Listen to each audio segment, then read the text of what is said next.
Hello అండి. ఈరోజు మనం ఈ క్లాస్‌లో ఇంటర్నల్ స్ట్రక్చర్ మరియు ఫ్రాక్టల్స్ అంటే ఏమిటి? Question number 2.6 internal structure and fractals అంటే ప్రైస్ యాక్షన్ ట్రేడింగ్‌లో ఇంటర్నల్ స్ట్రక్చర్ మరియు ఫ్రాక్టల్స్ అనే పదాలు చాలా కీలకం. ఓకేనా?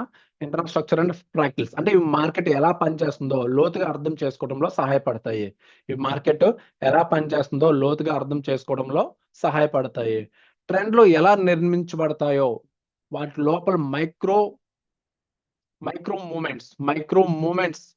మూవ్‌మెంట్స్ ఎలా విశ్లేషించాలో తెలియజేస్తాయి.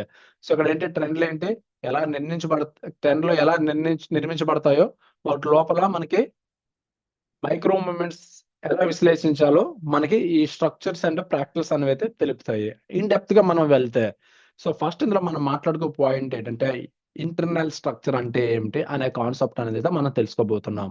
Internal structure. So, internal structure అనేది ఒక పెద్ద ట్రెండ్‌లో ఉన్న చిన్న ట్రెండ్‌లో చాలా ఇంపార్టెంట్ ఈ పాయింట్ అనేది. ఓకేనా?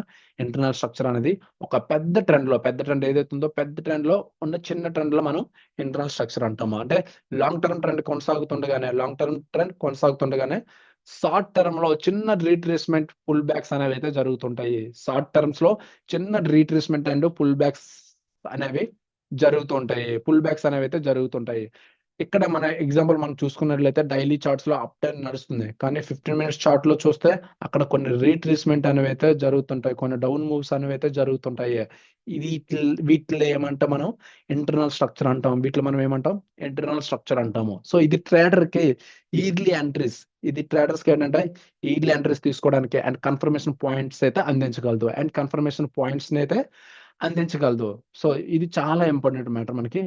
ఇక్కడ మనం చూద్దాం. ఇక్కడ ఒక పాయింట్ ఏంటంటే, మనకి బిగ్గెస్ట్ అప్ ట్రెండ్ అనేదైతే ఉంది. సో, ఇది మనకి అప్ ట్రెండ్. ఇది మనకి అప్ ట్రెండ్. ఓకేనా?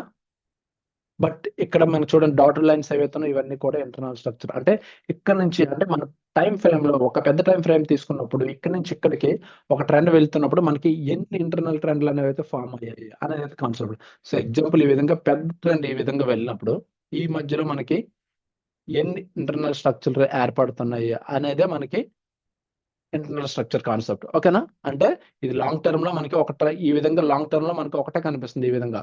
బట్ ఈ మధ్యలో మనకి నంబర్ ఆఫ్ ట్రెండ్స్ అనేవైతే చూస్తాయి. ఎక్కడ మనకి టైమ్ ఫ్రేమ్ అనేదైతే చిన్నది తీసుకుంటాయి. సో, దీన్ని బట్టి మనకి ఎంట్రీ అండ్ ఎగ్జిట్ ఇంకొంచెం బెటర్‌గా అనేదైతే తీసుకోవచ్చు. ఈ కాన్సెప్ట్ అనేదైతే మీ అందరికీ కూడా తెలియాలి, తెలుసుకోవాలి. నెక్స్ట్ ఏంటంటే ఫ్రాక్ ఫ్రాక్టల్స్. ఫ్రాక్టల్స్ అంటే ఏమిటి? ఫ్రాక్టల్స్ అనేవి చిన్న పెద్ద ట్రెండ్‌లో ఒకే మాదిరిగా పునరావృతం అవ్వడాన్ని సూచిస్తాయి.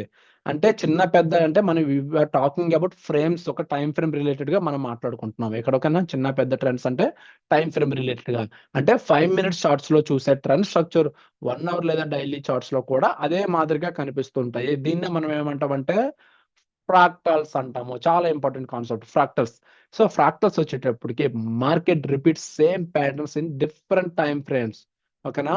Market repeats same patterns in different time frames. దీన్ని మనం ఏమంటామంటే ఫ్రాక్టల్స్ అంటాము. ఈ ఫ్రాక్టల్స్ యొక్క ఉపయోగం ఏమిటి? ఈ ఫ్రాక్టల్స్ యొక్క ఉపయోగం మార్కెట్ స్ట్రక్చర్‌ని మల్టీ టైమ్ ఫ్రేమ్ అనాలిసిస్ ద్వారా అర్థం చేసుకోవడం. మార్కెట్ స్ట్రక్చర్‌ని మల్టీ టైమ్ ఫ్రేమ్ ద్వారా అంటే అర్థం చేసుకోవడం. ఎగ్జాంపుల్ మనం చూసుకున్నట్లయితే డైలీ చార్ట్స్‌లో బుల్లిష్ ట్రెండ్ ఉంది. 50 మినిట్స్ చార్ట్‌లో హైర్ హై, హైర్ లో స్ట్రక్చర్ కనిపిస్తే స్ట్రాంగ్ స్ట్రాంగ్ కన్ఫర్మేషన్ అంటే బై ఎంట్రీ అనేది తీసుకోవచ్చు. సో, డైలీ చార్ట్స్‌లో మనకి బుల్లిష్ అనేదైతే ఈ విధంగా ఉంది. సో, అదే విధంగా మనం 15 మినిట్స్ చార్ట్‌లో కూడా మనకి హైర్‌లో వస్తుంది. అంటే ఈ ఈ ఇక్కడ కూడా ఈ విధంగా ఫార్మేషన్ అనేదైతే జరుగుతుంది. సో, ఈ మధ్యలో మనకి ఫార్మేషన్ అనేదైతే ఈ విధంగానే జరుగుతుంది. సో, దాని అర్థం ఏంటి? సో, ఇది ఎలా అయితే ఫార్మ్ అయిందో ఇక్కడ కూడా అదే విధంగా హైర్ హైస్, హైర్ లోస్ గాని ఫార్మ్ అవుతే దాని అర్థం ఏంటంటే స్ట్రాంగ్ కన్ఫర్మేషన్ బై ఎంట్రీ అనేదైతే రిక్వైర్డ్ అక్కడ బై ఎంట్రీ అనేదైతే రిక్వైర్డ్. సో, ఇక్కడ మీరు చూడొచ్చు. ఎగ్జాంపుల్ మనకి ఇది రిఫ్లెక్ట్ లాంగ్ టర్మ్ స్ట్రక్చర్. ఇదంతా కూడా మనకి ఇదొక లాంగ్ టర్మ్ స్ట్రక్చర్. ఇదంతా ఒక లాంగ్ టర్మ్ స్ట్రక్చర్ అనుకుంటే ఓకే. ఇక్కడ మనం ఏంటి షార్ట్ టర్మ్ అనేది మనం తీసుకున్నాం. పర్టిక్యులర్ ఈ ఏరియాలో. అంటే ఇక్కడ నుంచి ఈ విధంగా. అంటే మనకి షార్ట్ టర్మ్‌లో టైమ్ అంటే 15 మినిట్స్ టైమ్ ఫ్రేమ్ అనుకుందాం ఇది. ఇది డైలీ డే టైమ్ ఫ్రేమ్ అనుకుందాం. సో, ఇక్కడ ఏమైంది కాన్సెప్ట్ ఇక్కడ 15 మినిట్స్.